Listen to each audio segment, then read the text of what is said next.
The disappearing Las Vegas guard is back. Jesus Campos appeared on the Ellen DeGeneres show today. But the real questions about Las Vegas remain unanswered. It's actually gotten weirder. You didn't think it was possible, but it has. We'll fill you in after the break.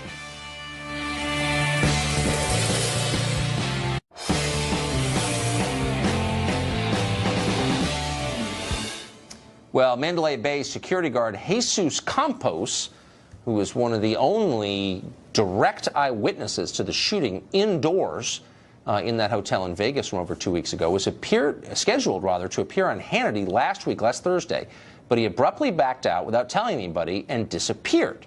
Well, today, Campos resurfaced. He made an appearance on the Ellen DeGeneres show. Here's part of it. You just want this to be over. So you're talking about it now, and then you're not going to talk about it again. And I don't blame you, because why relive this over and over again? But it's helpful for people to understand what a hero you are, because you, being shot in the leg, saved so many people's lives. So we just wanted to celebrate you. That's why you're here today, because we want to thank you for what you've done. Huh? How exactly does that work? And is that really an interview? Well, it turns out it could actually be a bizarre case of cross-marketing by MGM Resorts that owns Mandalay Bay, sponsors, by the way, the Ellen DeGeneres show, and features Ellen-themed slot machines in many casinos, including Mandalay Bay. Huh.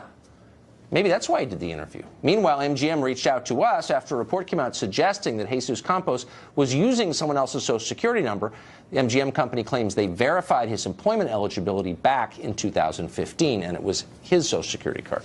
Mark Stein is an author and columnist, and he joins us tonight. So, Mark, look, I'm not a conspiracy nut at all, and I'm desperately hoping the authorities will prevent me from forming my own conspiracies to explain what is becoming increasingly inexplicable. But it looks like that interview you just saw, and I'm putting air quotes around the word interview, was managed by MGM, and that's why they put him on Ellen's show. Does that give you confidence that the public, which has a right to understand what happened, is learning anything meaningful about this story?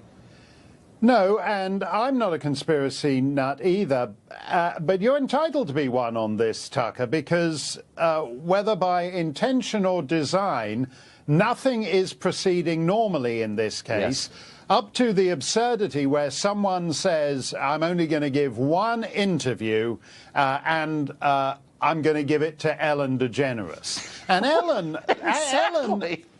And I've got nothing against Ellen. I don't either.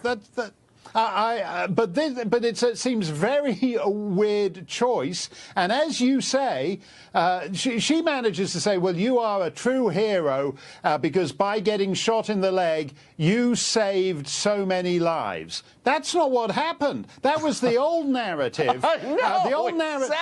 The old narrative was that he interrupted the gunfire, took a shot in the leg, and brought the massacre to a halt. And then the sheriff said, oh, no, sorry, is that what I said? No, absolutely sorry, I got things the wrong way round. Actually, Mr. Campos got there before the mass shooting started, and then apparently the shooter took, between shooting Mr. Campos in the leg, there was then a 6-minute delay before he started massacring everybody, during which time he had a nice cup of tea or called down to room service or whatever he did. And then the hotel said, no, that's not what happened. There's a third timeline, and then everybody does the obvious and says, well, why don't we ask Mr. Campos what happened? And then they say suddenly, oh, no, he's disappeared. He's gone now. He's off the scene. No one's seen him for a week. And then he comes back and he's on the Ellen DeGeneres show.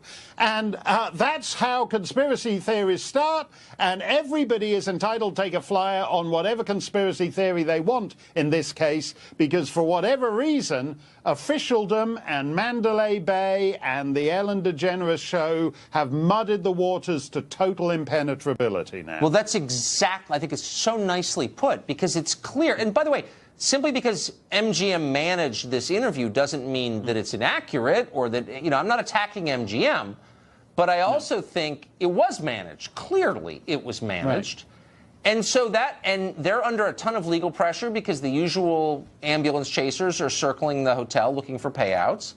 And so that suggests that, he's under a lot of pressure to give a specific storyline that may not be that useful in understanding what actually happened. Well, but there's other issues here, Tucker, because Las Vegas is one of the most surveilled cities on earth. Yes. Because all these big casino resort owners want to know what people are doing in the building from every conceivable angle. So even before we got the big panopticon post 9/11 security state, in Vegas they had cameras everywhere linked to some back office where everybody's looking at what you're doing. And what's interesting to me is that if, say, there's some terrorist thing that goes on in London or Paris or Brussels or wherever, within a couple, take the Brussels airport bombing is a very good thing. These guys pull some stunt at the Brussels airport, kill a bunch of people.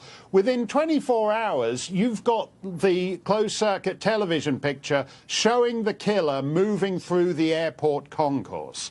Here, Mandalay Bay has not released any footage, any shots of this guy. The couple of pictures, even of the hotel room door, are all are actually extremely limited. If 200 rounds did indeed come through this door, that must be the best built hotel room door in the history of hotel rooms. That's exactly right.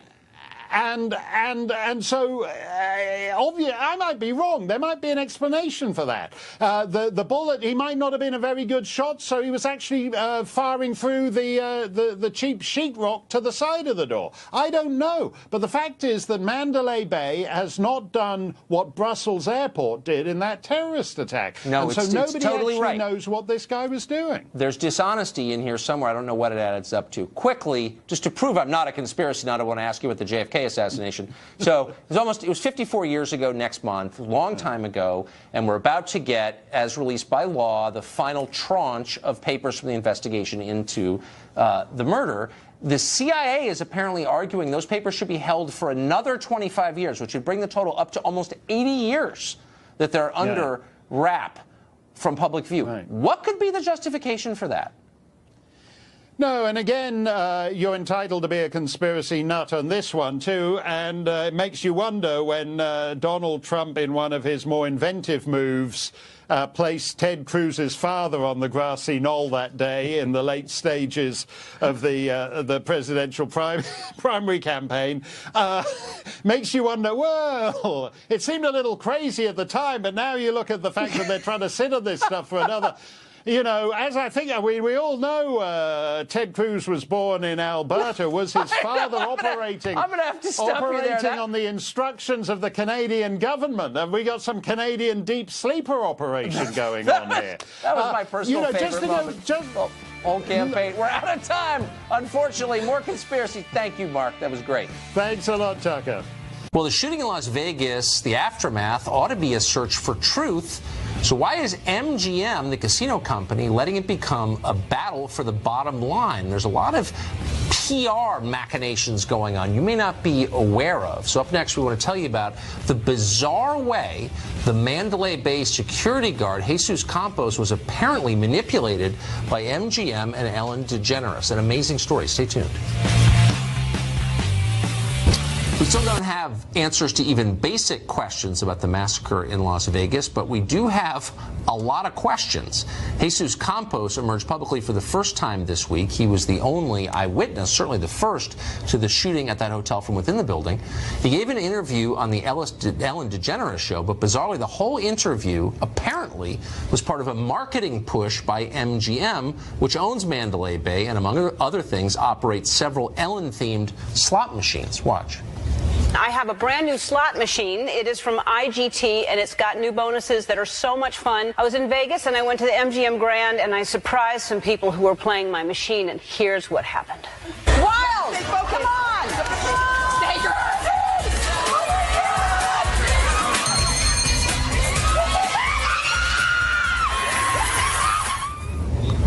So now the Daily Mail is reporting that MGM, the company, makes those slot machines, insisted that Campos appear only on Ellen DeGeneres' show, fearing that his responses to any other interviewers, real ones, could alter the public perception of the shooting timeline and affect their legal position.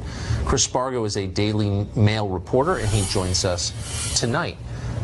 So, Chris, this sounds like part of a, I don't know if cover-up is too strong or not, but part of a marketing effort. This sounds designed to spin rather than explain the facts to the public. Yeah, that's exactly it. Now, we heard last week that Jesus Campos was going to give 5 interviews on Thursday, and after 2.5 weeks, we were all looking for answers. There's just so many things that are still lingering about the shooting. And then a few days before, he just disappears, and we don't hear anything at all.